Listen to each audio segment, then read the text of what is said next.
A local veterinarian is accused of making deadly mistakes. And tonight we uncover another case where a woman says she almost lost her best friend because of a doctor's carelessness. KOIN Local 6 reporter Carla Castano has this I-Team investigation.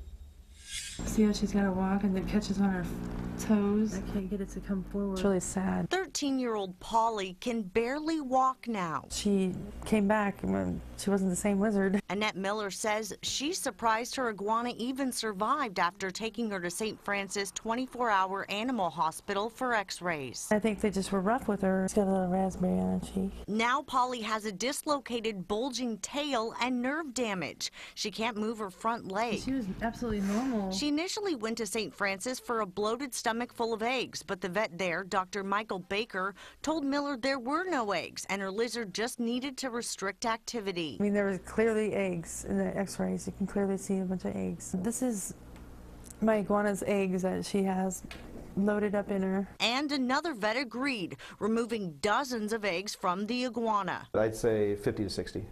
Yeah, there was a lot of eggs in there. He also found signs of trauma. That's the way they had her sprawled out on the table. There looks like there's nerve loss to that front leg, which would suggest a neck-related injury. We tried to talk to Dr. Michael Baker, the owner of the vet hospital here. He declined our request for an interview and says he sent the x-rays to an independent radiologist who also found that there were no eggs inside Polly. Hi, Dr. Baker. Carla Castano with KOIN Local 6. This isn't the first time St. Francis has been accused of misdiagnosing a fatal condition. Their diagnosis of it all was completely wrong. Michael Jura says his chocolate lab died 3 days after visiting the hospital.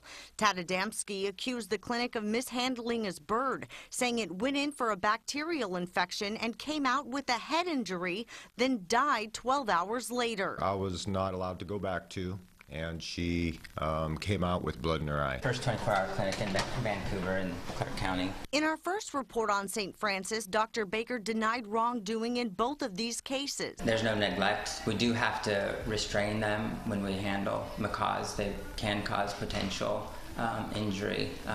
They can open coconuts. They can take your finger off. But the Washington Veterinary Board of Directors has disciplined Dr. Baker twice. We've had lots of complaints. And is currently investigating the doctor.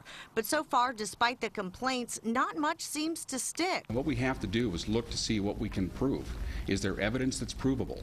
Is that evidence provable and the proof shows that they violated a law or a standard of care or professional conduct? Moyer says before you take your pet to a veterinarian, check them out first. In this case, you can see St. Francis has an F rating with the Better Business Bureau. She's kind of like flopping around now when she walks. Something Miller wishes she would have known before bringing Polly to the hospital. That tears me up, you know, thinking that if I would have listened to him and my lizard would be gone right now. Reporting for you in Vancouver. It's a really good lizard. Carla Castano, KOIN Local 6.